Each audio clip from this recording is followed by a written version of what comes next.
welcome back to Espresso Talks. I'm sorry if you can't see my full forehead.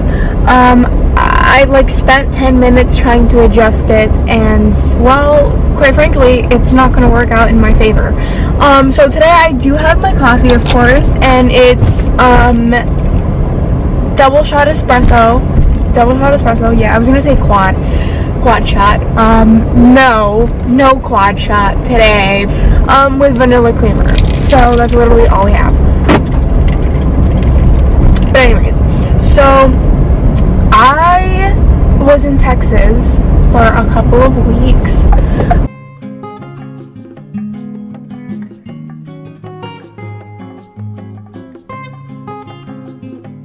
A family member on my dad's side was there as well. Was like, okay, well, I'm booking my plane ticket the same day as you because I've never traveled alone, mind you, across the country. Because my New York trip, I was with my sister Linda and my mom and a family friend that we had, and so I didn't really have to do anything. I just had to follow everyone. And well, I didn't even know, just by that trip, I still didn't even know anything. This family member was like, oh, you don't have to choose your seats, they'll choose it for you. And I'm like, what? It's not that I didn't believe her, it's just I had no idea that was the thing, because I thought that you would have to choose your seats. And I'm like, oh, well, I'm just gonna get them just in case, because I already have them, even if I have to pay, then, it's just gonna be the total with my ticket or whatever. And she's like, yeah, I didn't choose any of my seats for any of the plane. And I'm like, oh, okay, well, I made this joke, hopefully the plane doesn't get too full and you have to stay and I go alone. And she's like, oh yeah, we were laughing about it, right? Because that's the luck I have, right? Went to the airport, did our baggage stuff, and we were getting registered or whatever. So when we were going into the waiting area so they can start boarding the plane, they were telling us that the plane was unexpectedly getting too full. And because our next stop was Dallas, Texas, if you've ever been in the Dallas, Texas airport, it is huge.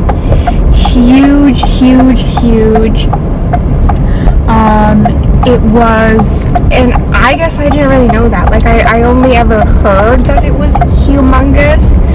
And so, well, let's backtrack a little. They were telling us that, oh, the plane was getting too full. If you want to stay until the next plane leaves, we'll give you a $500 voucher or whatever the amount was, whatever. And I'm like, I don't think so. I have my seats for the plane. Why am I going to not get on the plane that I'm supposed to get on, Well, and the family member, she didn't have any seats, and at all. And so she went in line before me to board the plane, and she was like, they literally told her, oh yeah, you have to wait. You have to get out of the line and you have to wait. You have to go sit down. And in the end, when everyone's already boarded the plane, if there's still seats left, then you can get on. But if not, you can't. And I'm hearing all of this, and I'm like, oh my god. There's a chance that, she won't be able to get on. And so I was like, you know what, it's okay. Maybe she will. I had a little hope that she would be able to. Because, guys, I've never traveled across the country alone. I didn't even know what a terminal was, okay? So I was kind of freaking out. Then I was the next one in line, and they were like, oh yeah, you can go. So I was going, right?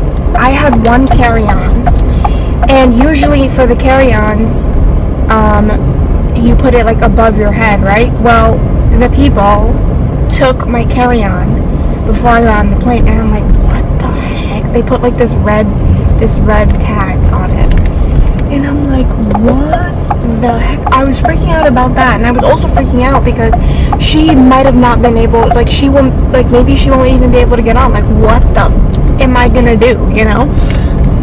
And so I was freaking out about, like, so many things. I was on the verge of tears. I was just trying to hide it because, well, because I was, you know, in public. Anyways, I got on the plane. I was literally waiting for her, and it was like 15 minutes later where I get a text message, right? I get a text message, and it says, hey, so you're gonna have to fly alone. I'm gonna go at 2. Oh my god. I was so terrified. I'm like, oh my god. And then to make matters worse, there was this girl next to me she looked around my age. She was bawling her eyes out. She was bawling, she was shaking, she was like breathing heavy, and I'm like, oh my god, like I cannot afford to get an anxiety attack right now, because like I don't know what I'm gonna do, you know? Like, I was already having so much anxiety. I was sweating through my sweater. I was like, oh my god, I was like literally so sweating. Then the pilot told us, hey guys, we're getting closer to Dallas and there's really bad turbulence, so I'm gonna, you know, take my time because your safety matters. Yeah, whatever. I was so nervous because I'm like, what am I supposed to do with the carry-on? Like, they literally took it out of my hands. Like, what am I supposed to do with the carry-on? I was freaking out because I've never done that before, because for the plane ride in New York, we could put it above our head, and the carry-on was right there, you know what I mean? Whereas for this one, it was like taken out of my hands. I went right away, you know, into the airport, and I looked around, and I'm like, holy crap. At that moment, my heart sank. That's when I started bawling my eyes out. Like, I couldn't take it anymore. I was bawling my eyes out, and so I didn't know what to do. But I had one thing in mind, which was my oldest sister, Linda. Ran to the bathroom, literally looked for the bathroom. So many signs, looked for the bathroom, freaking out. I was already bawling my eyes out, and there was people staring. So I like didn't even care. I didn't even like actually notice that I was crying. I called my sister, bawling my eyes out, and I'm like, hey, are you awake? Because it was like, I don't know, like 7 in the morning. And she's like, yeah. I told her what was happening. I'm alone. I'm at the Dallas airport, and I'm lost. I don't know what to do. Okay, here's the picture. Of all the black is everywhere that I walked, ran, okay, cried my eyes out, so much anxiety, but I don't have my carry-on. And my sister's like, what do you mean you don't have your carry-on? And I'm like, am I supposed to? She's like, yes, you're supposed to have your carry-on. And I'm like, but they took it out of my hands before I went into the airport. She was like, okay, you need to go back to where they dropped you off, and you need to go see if they have your bag. Went all the way back, okay, and it was a long ways back to where we had got off the plane, and the lady was like, no, we don't have it here. You have to go to all the way over there.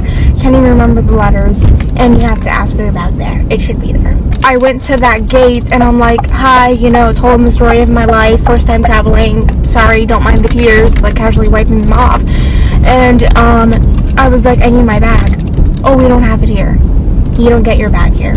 If you forgot your carry-on, you don't get your bag here. Crying even more. Okay, more and more tears. Where do I go? You have to go to baggage claim, and you have to go, your bag should be there. Over there, I walked to China and back. I had to climb so many stairs, finally found the baggage claim, but there was a security guard there. And I was like, this is interesting. And then on the doors, it said, you can't enter back in. And I'm like, that's a little suspicious. So I was still crying, mind you, and I talked to the security guard, and I'm like, hi, security guard person, telling him the story of my life while I'm still crying, and he was very, very kind. So the security guard at the baggage claim in Dallas, Texas airport, thank you for yet again another person comforting me. You are a real one. And so he was like, okay, so you're just gonna have to go in here. You're gonna have to wait a little bit because they might still be unloading the plane. But the thing is that if you go out, you cannot come back in. You cannot come back in. And if you would need to come back in, you need to go through the entry doors where your gate's at. I wasn't nowhere near where my gate was at. Go through security all over again. Nobody wants to go to security, more than what they need to. I had missed calls from literally the whole world, and I see my carry-on, and I'm like, oh my god. Then after that, I went to the side of the airport where I was supposed to be on. It may not seem like a lot, but trust me, it really, really, really, really was a lot. And I probably forgot some details and whatever, but you kind of get what I went through. And so I was still trying to look for my gate. The gates kept switching on me, and I was kind of getting frustrated about that. But luckily it was like B28 to like B26 to like B27, so they're kind of like right next to each other. Well, anyways, after like being on that side of the airport, after like 20 minutes of trying to see where my gate was, I finally found the gate.